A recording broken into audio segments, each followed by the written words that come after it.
เพิ่นปลูกแล้วพี่น้องเอ้ยคันบ่ปลูกเพิ่นสิว่าโอ้บ่พอมีนี่มีน้ำมีในคือบ่ปลูกกินว่าซั่นเนาะเพื่อซ้ำแห้งนี่แหละคอยเฮ็ดไปแนวหนึ่งย่างแนวหนึ่งพี่น้องเอ้ยผู้เดียวได้ซะนี่เนาะ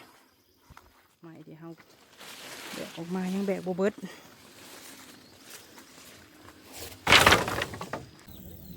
เบิ่งพี่น้องความสะอาดหลังจากแกะออกมาแต่ทางแล้วเนาะเพื่อนเอาพี่น้องเอาไปทอดพี่น้องเอ้ยเห็นบ่พิษวังพี่น้องเอ้ยซื้อกันเนาะ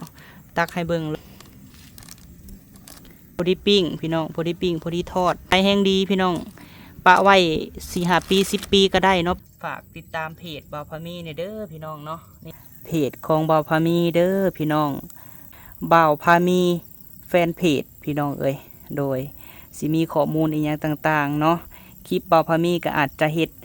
คอนเทนต์อีกอย่างลงแน่พี่น้องเอ้ยก็ไปติดตามอีกช่องทางของครอบครัวบ่าวพามีพี่น้องเอ้ยเขียนว่าเข้าไป Facebook เนาะพี่น้องเขียนคำว่าน้องลาตีสาวลาวคือกับช่องแอปแดงคือกัน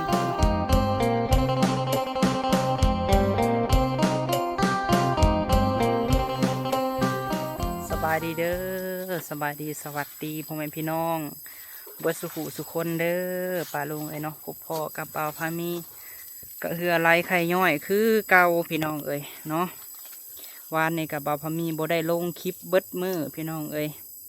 สาเหตุยังที่บ่าวพามีบ่ได้ลงคลิปเนาะเข้าป่าพี่น้องเอ้ยเข้าป่ามาตัดไม้พี่แหละพี่น้องเอ้ยตัดไม้เห็ดข้างมักบวบเนาะเพราะว่าบ่าวพามีตอนตัดนะบ่าวพามีบ่ได้ถ่ายพี่น้องเอ้ยเพราะว่ายันผิดกฎของแอปแดงเฮานี่แหละเนาะโดยอาจจะผิดกฎชุมชนพี่น้องเอ้ยเฮาเลยบ่ได้ถ่ายบ่าวพามีหาทางเมื่อยที่เจ้าของเนาะมากันไม่จอยพี่น้องเอ้ยสบายดีเด้อแม่เด้อโดยสบายดีไอ้น้องไอ้ดาบนถ่ายอยู่ตูบบ่าวพามีพี่น้องพากันมาตัดไม้ไม่จอยกะเพิ่นบ่มีหมู่พี่น้องเอ้ยตัดไม้ไปแซมข้อไก่บ่าวพามีก็ใส่ข้างหมากบวบมักอื้อเนาะหาเวียกให้เจ้าของเฮานั่นไม่จอยเอ้ยโดยบ่เมื่อยไผพี่น้องเฮ็ดเองเมื่อยเองคนอยู่เฮือนบ่เป็นนั่น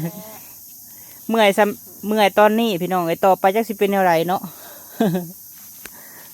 ตัดไม้พี่น้องเอ้ยมาตัดไม้คนไม้อยู่ตอนนี้เมื่อหน้ากินดีอยู่ดีจากแลสาธุเลยไม่จอยเอ้ยกับช่วงนี้บ่าวพามีกะหับปลาแดกมาขายพี่น้องเอ้ยเมื่อเช้านี่ก็ไปส่ง2-3บ่อนเนาะเดี๋ยวจังสิถ่ายให้เบิ่งโลเท่าไรเนาะโลหนึ่ง50,000พี่น้องเอ้ยปลาแดกใหญ่บ่ลูกปลาแดกตอนนั่นแหละโอ้คนเมื่อทอดเมื่อมกเนาะแมนเข้าป่าพี่แล่พี่น้องเลยเดี๋ยวเข้าไปค้นก็ได้ไม่จอยเด้อตัดไม้ไปเห็ดข้อไก่พี่น้องเอ้ยจังได้ก็ฝากทุกท่านซื้อปลาแดกซอยในเด้อพี่น้องเอ้ยเดี๋ยวบัดเมื่อจะสิถ่ายให้เบิ่งเนาะปลาแดกตอนพี่น้องเอ้ยปลาแดกปิ้งปลาแดกทอดนั่นแหละอาตีเป็นเงินบาทกับ73 บาทพี่น้องแต่ฝั่งไทยนี่บ่พอมีส่งบ่ได้พี่น้องค่าภาษีแล้วก็อีหยังต่างๆเนาะมันบ่คือเก่าแล้วทรงนี่ฮะคนออกได้หลายเติบเลยพี่น้องเอ้ยบ่พอมีตัดไม้น้อยแบบซี่เลยพี่น้อง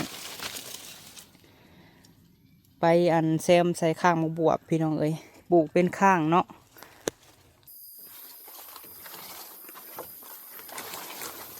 แบกไม้พี่น้องบ่ได้เอาคากล้องมาเนาะแต่ว่าอยากถ่ายให้เบิ่งโอ้ยพี่น้องเลยเกือลายไข่ย่อย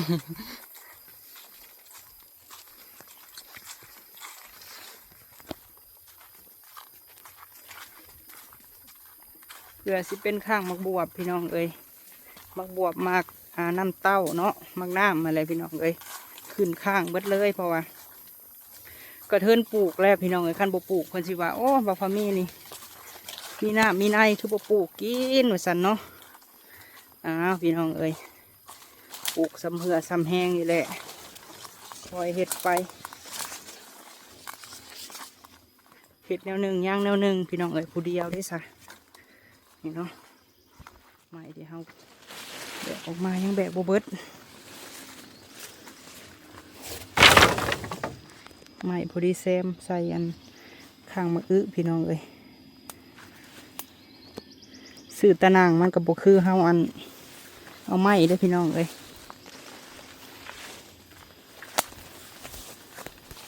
เพราะว่าเฮาเฮ็ดแล้วเฮาปลูกได้เฮิงพี่น้องเอ้ยคันเฮาเฮ็ดข้างจบเจือเนาะ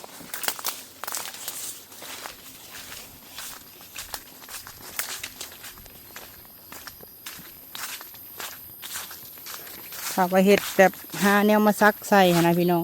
เป็นกลางไม้มันก็สิหกโพดเบาพอมีก็เลยว่าอันเฮ็ดข้างจบเจือให้มักอื้อมักบวบพี่น้องเอ้ย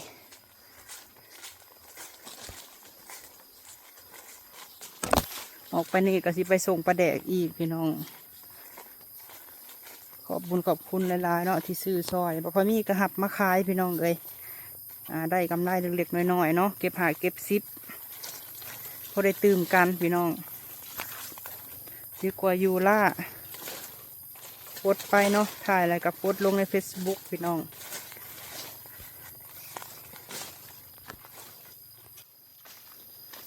ไม่เราคงมีคนอยู่เบิดหลายอยู่เอาเป็นให้พวกกมีจังได้เบิดไวเจ้าคนเบิดแล้วบ่ไม่จอย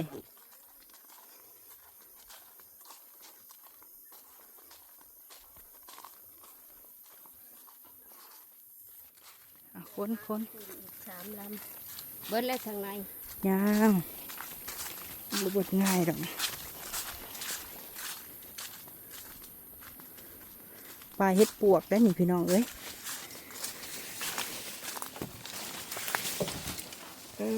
เจ้ากระเกาะเรียกไว้ให้คานจากนานให้แล่นบ่อนพี่น้องคือเพิ่นว่า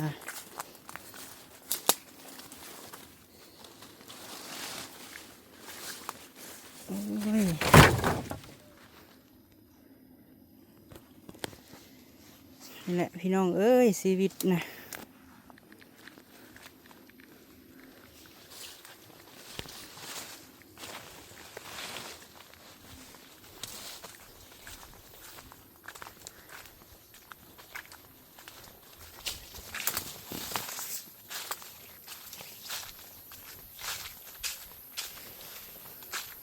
มืดฝนเนาะ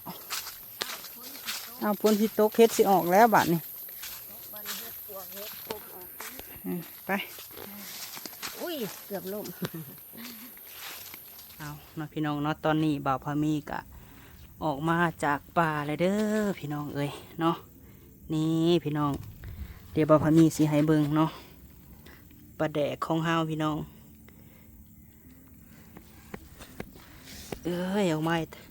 ออกมาแต่ป่ากับมาขายปลาแดกคือเก่าเด้อพี่น้องเอ้ยฝากทุกท่านเนาะพ่อแม่ทุกท่านซื้อซอยในเด้อพี่น้องถุง1 แม่น50,000 กีบพี่น้องเอ้ยหรือว่า73 บาทเป็นเงินไทยเนาะแต่ว่าอยู่ไทยเขาส่งบ่ได้พี่น้องเพราะว่าเนาะมือใหม่พี่น้องเอ้ยหรือว่างามอยู่ได้ไปทอดกระแซบพี่น้องเอ้ยถ้าว่า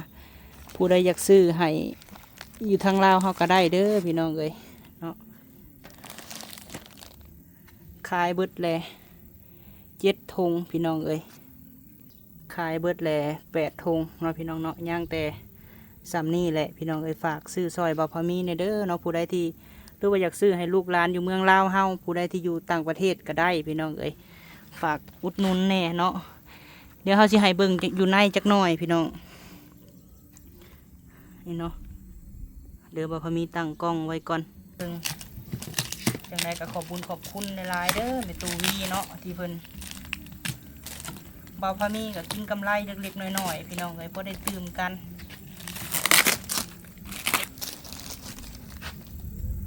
กำลังเฮียนขายบ่าวพามีอาจจะหมัดบ่งามพี่น้องเอ้ยเพราะว่าเฮ็ดบ่เป็นเนาะ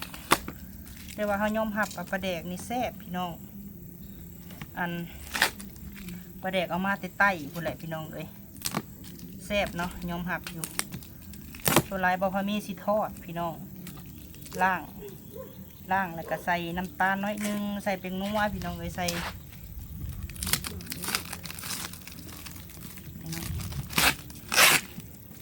หินตีดังทนทวนอันนี้เอามาล่าสุดพี่น้องเอามาอยู่ในได้จังหน่อยจึงให้เขาไปเบิ่งน้ำกันสะอาดเลยพี่น้องเลยโอ้เบิ่งพี่น้อง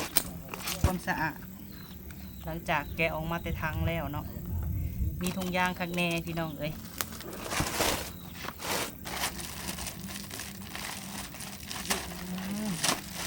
หอมรวมเบิดก็สิประมาณ17-18แหละพี่น้องเพราะว่าทั้งโต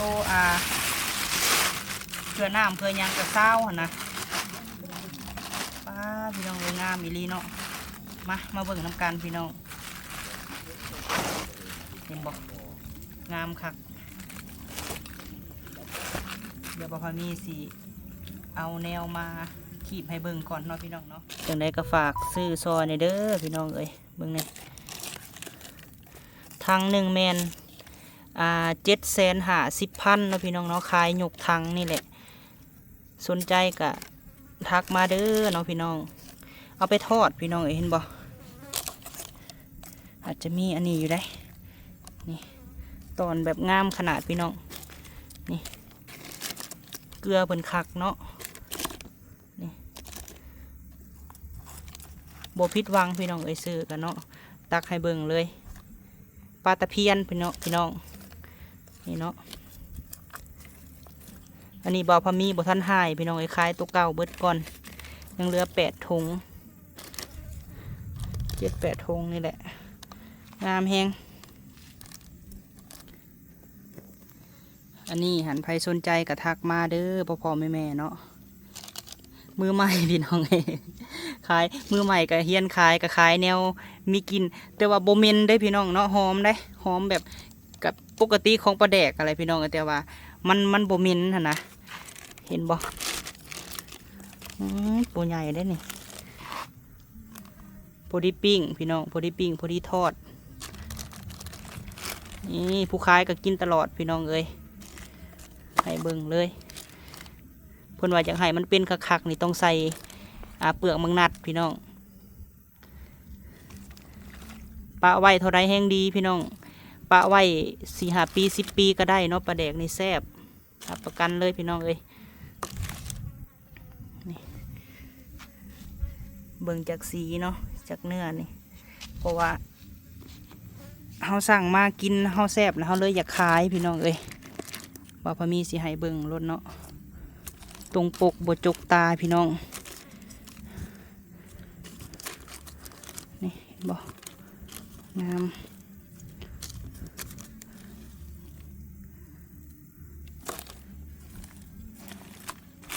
เดี๋ยวบ่าวพามีสิอัดไว้ก่อนขายตัวเก่าเบิดก่อน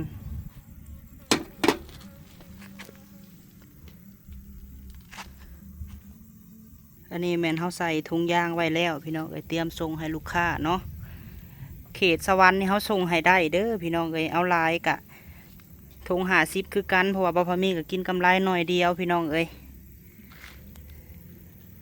พอข้ามือใหม่ก็ขายปลาแดก มัดเองพี่น้องปะเดี๋ยวบ่พอมีสิพาผู้ได้หมักไซปลาแดกถือว่าบ่ผิดหวังพี่น้องเพิ่นเอิ้นปลาแดกตอนเนาะบ่เข้มเกินพี่น้องเอ้ยเนื้อเพิ่นแบบแน่นๆเลยหั่นนะเดี๋ยวบ่พอมีสิพาขึ้นเบิ่งอยู่เทิงเฮือนเนาะเพราะว่าบ่มีบ่อนไหวพี่น้องไปเนาะจังได๋ขึ้นไปเบิ่งอยู่เทิงก่อนพี่น้องเอ้ยผู้ใดอยู่เทิงเฮือนพี่น้องเอ้ยอยู่เทิงเฮือนเฮาก็เฮ็ดสะอาดเด้อเนาะอันนี้เบิดแล้วพี่น้องทางตัวว่าบ่พอมีจกออกคั่นแหละเนาะรวมทั้งเบิดแมน6 ถังพี่น้องทางนี้บ่พอมีจกออกแล้วเนาะจกออกที่บ่พอมีหายเป็นธงหั่นแหละแต่อีกทางนึงก็อยู่ลุ่มพี่น้องตัวนี้4 ถังพี่น้องเอ้ยเอาไว้อยู่เทิงเฮือนเพราะว่าบ่พอมีบ่บ่อนเอาไว้พี่น้องเอ้ยสะอาดเด้อพี่น้องบ่พอมีเอาอันสกอตเทปปิดไว้คักแน่เนาะถ้าว่าสนใจเป็นทางนี่พี่น้องเอ้ยบ่าวพอมีขายทางละ750,000ถ้าพ่อแม่พี่น้องหรือว่า อยากให้ซื้อให้ลูกให้หลานอยู่เมืองลาวเฮาก็ได้เด้อพี่น้องเด้อเนาะถือว่ากระซอยบ่พอมีอีกแห่งหนึ่งพี่น้องเอ้ยซอยบ่พอมีหารายได้อีก2ทางเนาะทางละ750,000เอาไว้10ปีก็ได้พี่น้องเอ้ย5ปี10ปีก็ได้โดนเท่าไรแห่งดีเนาะแห่งแซ่บเพราะว่าถ้าบ่พอมีบ่กินบ่พอมีว่าบ่ได้พี่น้องเนาะจังไดก็ขอบคุญขอบคุณแม่ตู่บุญทวีเด้อพี่น้องที่ว่ามักพี่น้องเอ้ยมักกินปลาแดกแล้วก็ให้ลูกเอามาขายเนาะแม่อยากต่อยอดให้บ่าวพามีพี่น้องพอได้เก็บหาเก็บซิปพอได้จุนเจือในครอบครัวปลาลุงเลยเนาะโดยอันนี้เฮายังปลาแดกอยู่หาถังพี่น้องเอ้ยตอนนี้เนาะยังหาถังโดยทางหนึ่งใกล้สิเบิดแล้วยังเหลือประมาณ7-8 ถุงกระเบิดพี่น้องถ้าว่าไปเอาทางหนึ่งมัน750,000เนาะเอากับพาพ่อแม่พี่น้องไปเบิ่งปลาแดกนำกันพี่น้องเอ้ยจังไดกะฝากอุดหนุนในเด้อพี่น้องเด้อเนาะฝากซื้อซอยบ่าวพามีแน่พี่น้องเอ้ยฝากอุดหนุน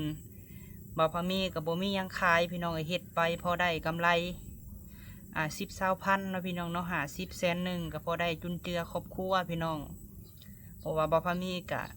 บ่มีแนวเฮ็ดแนวหาเนาะพี่น้องเนาะคอยเฮ็ดคอยหาไปกะเฮ็ดหันเฮ็ดนี่พี่น้องเอ้ยในเฮือนในซานนี่แหละมื้อนี้บ่าวพามีกะไปตัดไม้พี่น้องเอ้ยมาเฮ็ดข้างมักบวบเพราะว่าสิปลูกขายพี่น้องเอ้ยแต่ว่าบ่ฮู้ว่าสิเป็นไปตามเป้าหมายหรือบ่เพราะว่าตัวเก่าหันอาจจะบ่งามเพราะว่าบ่าวพามีบ่ได้ใส่ปุ๋ยพี่น้องเนาะบ่ได้ใส่ปุ๋ยใส่ยาหยังแหละสิปลูกซ้ำขึ้นใหม่พี่น้องเอ้ยสิปลูกใหม่เพราะว่าเฮาเฮ็ดข้างคักเนาะอาจจะปลูกหมักน้ำเต้าหมากบวบหมากอีหยังหลายๆอย่างพี่น้องให้ขึ้นข้างเนาะสิเฮ็ดข้างทางมักอึน้ำพี่น้องเอ้ยหรือว่าภาษาไทยก็คือฟักทองนั่นแหละพี่น้องแล้วก็บ่าวพามีก็สิเฮ็ดคลิปน้ำเนาะจังใดบ่าวพามีก็ขอบคุณหลายๆเด้อเนาะแม่ตู่บุญทวีพี่น้องเอ้ยแล้วก็เบิดทุกท่านนั่นแหละพี่น้องเนาะที่ว่าให้กำลังใจคือยังเส้นเป็นซื้อปลาแดกเริ่มแรกก็ให้ซื้อมากินพี่น้องเอ้ยแม่เพิ่นว่า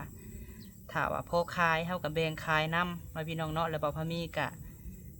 ทุนมันกะว่าเท่าไรก็สิจดไว้แต่กำไรเฮาก็เอาไว้ซื้อเนื้ออยู่เนื้อกินเนาะพี่น้องใส่น้ำเมือกน้ำมันเนาะโดยก็ขอบคุณหลายๆเด้อแม่เอ้ยให้เจ้าอยู่ดีมีแห้งเขาให้เป็นห่มโพห่มไทรเนาะให้ลูกให้หลานลักๆก็คือแม่ป้าพ่อลุงนั่นแหละเนาะเอ้ยอ้ายที่อยู่ต่างประเทศเนาะหรือว่าฝั่งไทยพี่น้องเอ้ยแต่ฝั่งไทยบ่าวพามีบ่ฮู้ว่าสิฝากแบบใดเพราะว่าค่าฝากแพงพี่น้องเลยกะเสียค่าภาษีแพงพี่น้องเอ้ยแต่ว่าอยู่ลาวเฮานี่ก็คือสามารถส่งให้ได้พี่น้องเนาะหรือว่าพ่อแม่อยู่ต่างประเทศอยากให้ลูกหลานอยู่เมืองลาวเฮากินก็สามารถสั่งได้เด้อพี่น้องโดยขอบใจหลายๆเด้อพี่น้องแล้วก็บ่าวพามีเนาะพี่น้องเนาะบ่าวพามีก็อยากตั้งเพจขึ้นมาพี่น้องเอ้ยเพจเนาะบ่าวพามีหันลงทุนเฮ็ดถูกช่องทางพี่น้องเอ้ยเพื่อสิมีรายได้เลี้ยงครอบครัวอาจจะหน่อยเนาะหรือว่าบ่หลายคือคนอื่นแต่กับผู้ว่าสิได้หรือบ่ได้พี่น้องเอ้ยบ่าวพามีนะข้ามไปมุกดาหารเนาะไปสั่งเพจพี่น้องเอ้ยเพจสั่งขึ้นมาเพื่อว่าจะหารายได้อีก1 ช่องทางเนาะพี่น้องเนาะนั่นก็คือบ่าวพามีสั่งเพจขึ้นมาสิเฮ็ดคลิปหลากหลายแนวเนาะพี่น้องเนาะคลิปบ่าวพามีก็หลากหลายแนวบ่าวพามีก็สิลงเพจแน่ลง YouTube นำพี่น้องเอ้ยควบคู่กันไปแต่ว่าเพจนี่บ่าวพามีข้ามไปตั้งอยู่มุกดาหารเนาะพี่น้องเนาะใส่ที่อยู่เป็นไทยเบิดพี่น้องเอ้ยจังไดกะฝากติดตามเพจบ่าวพามีเนี่ยเด้อพี่น้องเนาะนี่แหละอันนี้แมนเพจบ่าวพามีเนาะพี่น้องเนาะเดี๋ยวสิอันนั้นก่อนนี่เนาะเดี๋ยวสิให้เบิงโดยอันนี้หันแมนเพจของบ่าวพามีเด้อพี่น้องให้พ่อแม่ถ้าเบอร์ไทยกะบวก66เนาะพี่น้องเนาะ91697482เนาะเป็นเบอร์ไทยของบ่าวพามีพี่น้องเอ้ยแต่ว่าสามารถโทรมาได้ถ้าเขาข้ามไปไทยแล้วสามารถโทรมาได้พี่น้องเอ้ยที่อยู่แมนมุกดาหารเบิดเลยพี่น้องเนาะอีหยังต่างๆแมนบ่าวพามี ใส่เป็นภาษาไทยเบิดพี่น้องเนาะเป็นข้อมูลไทยพี่น้องเอ้ยจังใดก็ฝากเนาะให้พี่น้องเข้าไป Facebook เด้อพี่น้องเด้อเนาะไปแล้วก็เขียนคำว่าบ่าวพามีแฟนเพจพี่น้องเอ้ยโดยสิมีข้อมูลอีหยังต่างๆเนาะคลิปบ่าวพามีก็อาจจะเฮ็ดคอนเทนต์อีหยังลงแน่พี่น้องเอ้ยก็ต้องขอโทษขออภัยเนาะบางเทื่อก็อาจจะเว้าบ่สุภาพแน่เพราะว่าเฮาลงเพจพี่น้องเอ้ยบ่าวพามีอยากมีรายได้อีก2ทางเนาะฝากไปติดตามตอนนี้ก็มีผู้ติดตามอยู่เท่าไรพี่น้อง27ท่านเนาะนี่แหละผู้ติดตามคืออยู่นี่พี่น้อง27ท่านเพราะว่าหากระสร้างขึ้นมาพี่น้องเอ้ยโดยบ่าวพามีแฟนเพจได้พี่น้องเด้อเขียนและไปติดตามให้แน่เนาะนี่แหละพี่น้องเอ้ยแต่บ่ฮู้ว่าคือกฎของเพิ่นนี่นะก็คือมีผู้ติดตามฮอด 10,000 ท่านเนาะพี่น้องเลยกะเวลารับชมเท่าใด 15,000 ชั่วโมงบ่เนาะจะลงคลิปเป็นคลิปเลี้ยวพี่น้องเอ้ยโดยจังใดก็ฝากไปติดตามให้กำลังใจบ่าวพามีอีก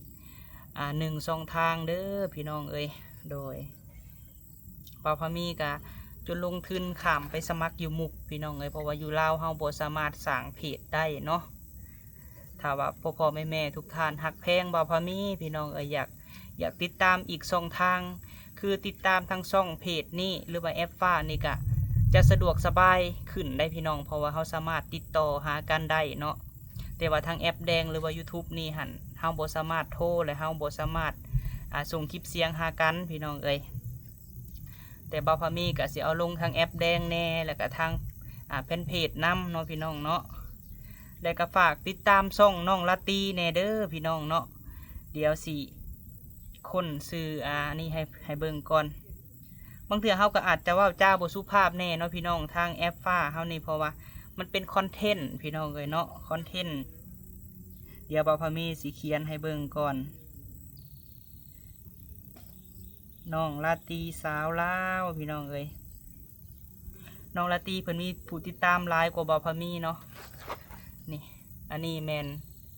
เพจของน้องลาตีเด้อพี่น้องเดี๋ยวสิให้เบิ่งใกล้ๆเนาะ